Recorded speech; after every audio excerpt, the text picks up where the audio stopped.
Alright guys, so we're back out here with the Porsche and trying to get it started for the first, well, not started necessarily, but just trying to figure out this no start issue. When I connect the jump pack to it, the battery was completely dead. When I connect the jump pack to the vehicle, it was getting, when I started the key, just clicks. Not the starter, but some type of, probably the relays in there not getting enough power, and are just clicking over and over again. So what I tried to do just now was connect the positive, obviously, to the positive terminal, and then connect a positive wire here, and then connect the negative directly to the engine block right here. And so I thought that might be it. I was really suspecting a bad ground, but turns out I don't think that's what it is, because I still have the exact same click even with the negative directly connected to the engine block. So now what I'm going to do, I think I'm going to have to, I'm a little suspicious of the positive lead here, the lead to the starter, because yeah, I mean it's got to be something like that. So yeah, so now I'm probably gonna have to get up under there and bypass that positive, connect the jump pack directly to the starter, and see how that goes. Okay guys, as I said earlier, I don't believe it's a ground issue, so now I'm checking out the starter itself to make sure the solenoid works. And what I'm going to do is, as you can see here, I've got the ground to my jump pack connected to the starter itself right there, connected to it. What I'm going to do is I'm going to jump this one here, that's the connection from the battery, to this. This tells the starter to actually engage. So hopefully, theoretically, doing this right here will engage the solenoid and tell the starter to actually go. I've already tested the starter motor. The starter motor works. What you do to test that is, I believe, connect this one, the two big ones. So you connect this one, and then this one's hard to see back here. You connect that right there as well. So I've tested that. The starter motor works, but I am a little curious about the solenoid. I want to see if it'll actually turn over the engine. So bear with me. I don't know how I'm going to get this on camera, because I've got to use this. I've got the screwdriver attached to the positive of the jump pack. What I'm gonna do is short it from here to here. So I'm gonna jump this right there. So hopefully, theoretically, that will engage the solenoid and turn over the engine, but we'll see how it goes. All right, so as you can see here, this is the solenoid. I got the battery connection here, and then the smaller one is what you want to jump it to. So the big one to the smaller one, the two lower ones you want to jump together to see if the solenoid is going to work. So what I'll do is first touch the, and I have my jump pack tells me when to do it. So I'll hold it here, wait till it says ready to start, and then, well, that's interesting. It sounds like the solenoid tried to engage, because I heard that, you hear that clunk, the click, but then something didn't get the starter to engage. So it sounded like it did try to engage. That's interesting. Let me do some Googling, and then I'll be back. All right guys, so I'm gonna go ahead and test the starter motor itself again, because it turned over earlier, but I just tested the solenoid, and the solenoid seemed to click, give it like a sort of a clunk like y'all heard. And so now I'm gonna make sure that the starter motor hadn't locked itself up or something in the last 10 minutes, which, I doubt, but it's possible, I guess.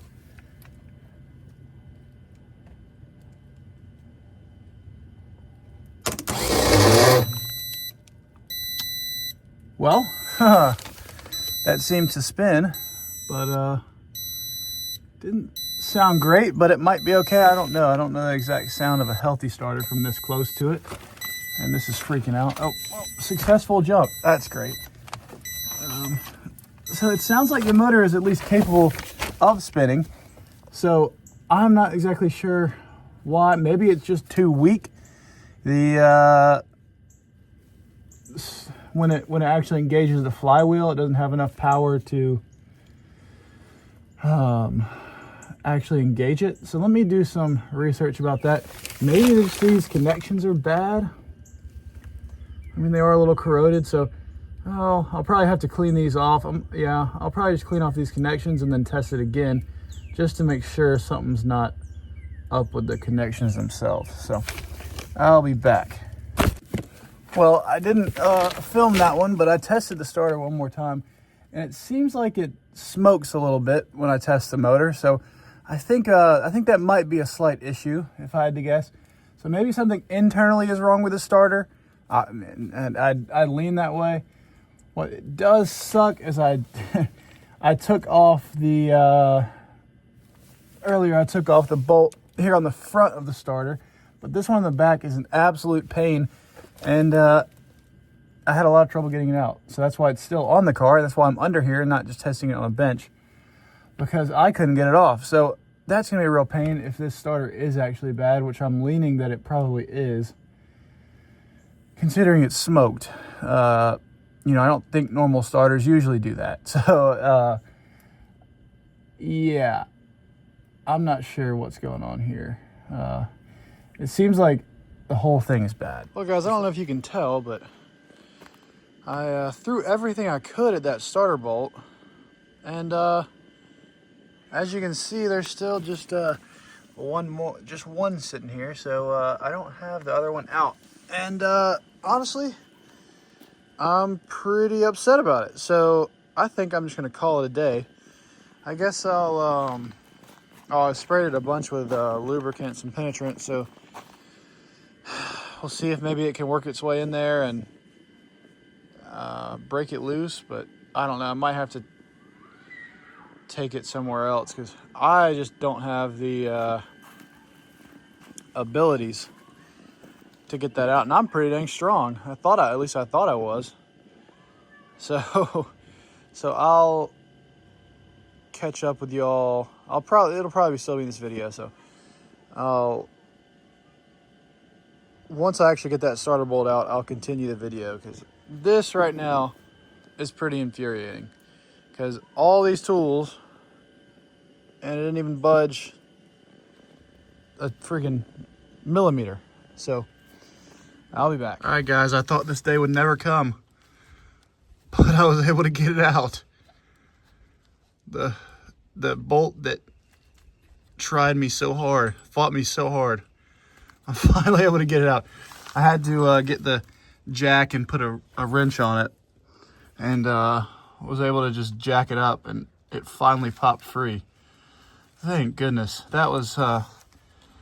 as you can see, it's pretty well rounded off. So that was my last ditch effort before I was just gonna have to, I don't know, heat it up or cut it out or something. All right, guys, so what you just saw, I was able to get that bolt out. So now it's gonna be time to disconnect the wires, so 3 wires that connect to it. And after that, I'll take it out and I'll probably hook it up to a battery and see if I can get it to replicate those issues it was having earlier. And maybe it was just a low voltage thing. It didn't want to, you know, I had a jump pack on it, so maybe the jump pack wasn't working correctly or whatnot. But I'm definitely going to retest that starter. Hopefully it's not bad, but if I had to guess, I'd say it probably is. Hopefully that's the issue. But with this car, I've really come to doubt that it's got just one singular issue preventing it from starting. I think that I'm probably going to order, obviously, a new starter, and then also the positive cable from the battery. I'll probably, because it's hard to, let me see if I can pop this hood real quick. I'll show y'all. It's pretty, oh yeah, my hood does not have a, let's see if I can get that. Hold up. There we go. Oh, probably should have taken the bolt off. But yeah, so I don't know if you can see here, this is the cable to the starter, and I mean, it's pretty old, it's pretty beat up, and you can see here it comes through. This isn't that horrible, but this right here, I mean, it's obviously frayed, and if it's like this here, it's going to be even worse probably down there. So, you know, that's a possibility that's the issue. So I'm going to replace this, and even if it's not the issue, it probably needs replacing anyway. It just looks horrible. These don't look bad though, like to inside, and then the negative obviously has probably been replaced before, so that doesn't seem like much of an issue to me. And I'll just leave that. But yeah, I'll have to replace probably the positive right there, and I just kind of expected to do that anyway. It looks bad even if it doesn't need it. And then the starter will probably need to be replaced, but well, I didn't expect that. But with a car having been sitting for 4 years, you know, stuff locks up and breaks. So yeah, I'll get to taking that starter out. Oh, and I forgot to mention this earlier. Mine's already disconnected because obviously the battery's dead, and I'm trying to get a new starter anyway. This thing's been sitting forever, so I don't have a battery in mine. But if you're trying to take out your starter on your car and you're just having issues and you have a battery in yours, make sure to disconnect that battery, because you don't want to ground one of these. You don't want to become the ground to one of these wires. That wouldn't be very good. With all these sitting so close together, it's very easy to touch something with something metal, and that would not be a good scenario. So make sure to disconnect your battery when doing this. All right, guys, after about a 1 week delay, we finally got the new starter back in. I took the old starter to AutoZone, had him test it, and he said it was incredibly locked up, which I suspected. So we ordered a new one, and it just came in, and I finally got it all hooked up. I'm going to test it out. I really don't expect the car to even, I think it's going to do the exact same thing. I don't think the starter was the root cause of our issue, but I'm going to test it out just to see if it maybe was. Hopefully it was, but I highly doubt that. I really think it's probably this positive right here. I did hook it up just to see, but if the starter doesn't work, I'm going to go ahead and order a new positive cable from the battery. So, yeah. Okay, here goes now it says ready to start. And let's go check it out. If it does even crank in the slightest, I will immediately stop turning it, because I don't want to potentially damage the engine that's already probably worn out. So, all right, let's see. Clutch in, out of gear, and oh, still doing the normal. No solenoid engagement, and that click. So, sounds like a relay of some kind. Up under here is clicking, which would make sense considering it's probably got some type of a power loss. All right, guys, so I've ordered the positive cable that goes to the starter. And let me just show y'all the corrosion on this. I mean, that has got to be playing a part, and that's rough, very rough. And so what I'm having to do is I took the starter out that I just installed, and there's a little, I don't even know what it's called, almost like just a bracket that connects to the back of the engine. And actually, there's two spots where it connects. One is, you're not going to see it, but just, this is the positive right here. And you follow it down, and it goes back. And yeah, you can't see it. But that's what I'm having trouble getting to. And it actually doesn't even have a nut on the connector, but it's just kind of wedged in there. So it's giving me a lot of trouble, but we're going to try and disconnect that, and then I should be able to at least pull all the starter wiring up to the top and figure out. Probably will have to disconnect.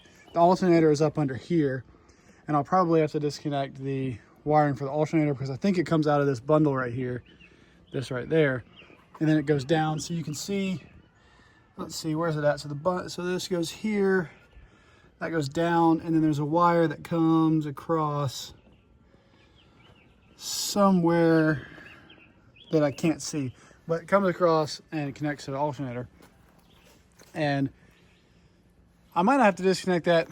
Hopefully that part's good, but I might just replace it anyway just to be safe. So I was able to get that little bracket disconnected down back in there. I just had to wiggle it around a whole lot to get it out. If you have to take yours out and it's actually the nut is actually on it, that is going to be difficult, and I feel sorry for you. I got lucky, it wasn't on there. It means somebody's probably had this off before, and they just were like, screw it, I'm not putting it back on, because that would be impossible. I don't know if I can show you where it's at. So let's see. So this goes down.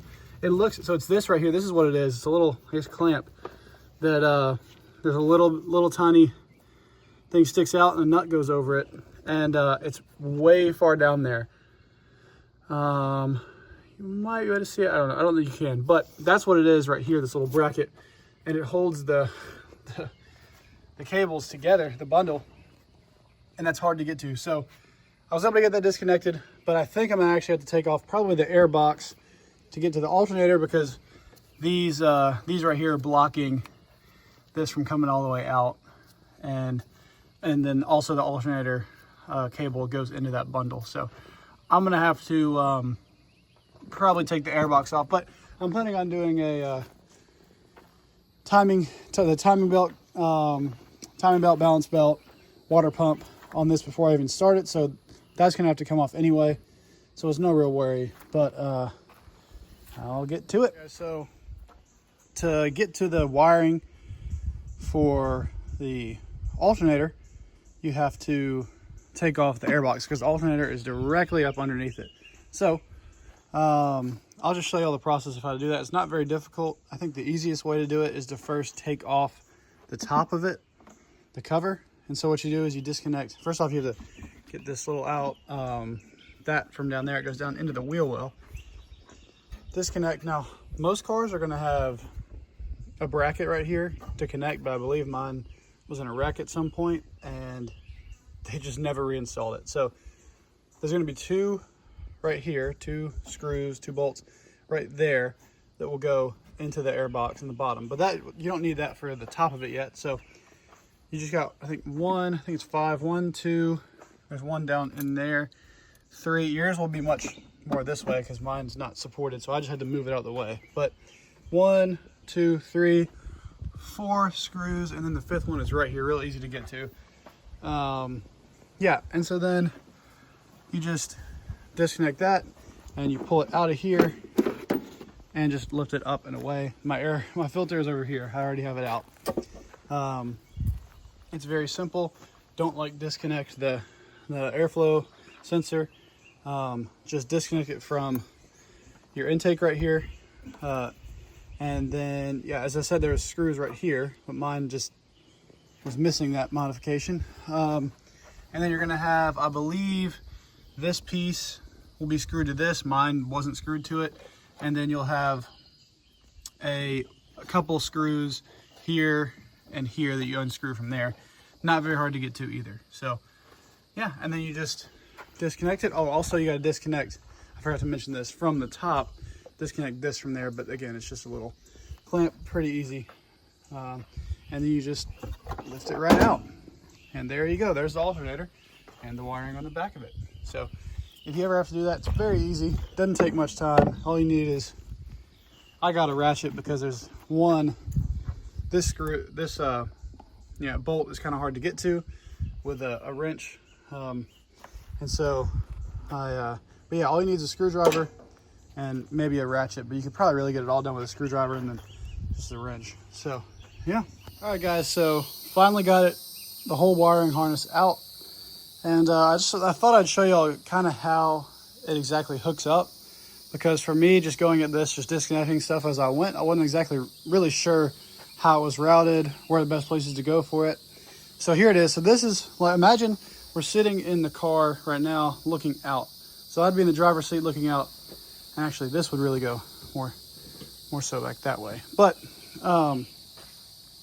this is the battery. It comes out through the firewall, and this right here, to disconnect this, just push it through with a screwdriver. That's what I did. This thing's in such bad shape, I'm getting a new one anyway, so don't worry about damaging it really. And here, as you can see, look just how bad that corrosion was. That's pretty bad. Wires exposed, corrosion on them, so that's hopefully my issue. But anyway, this comes through the battery, through the firewall here, across the engine, down to, the engine's right here. It goes here, this goes down. It'll drop down to the starter, this part. And there's these two little clamps right here that hold it, that screw in to the back of the engine, I believe. Maybe the bell housing on that one. And then this will go across forward.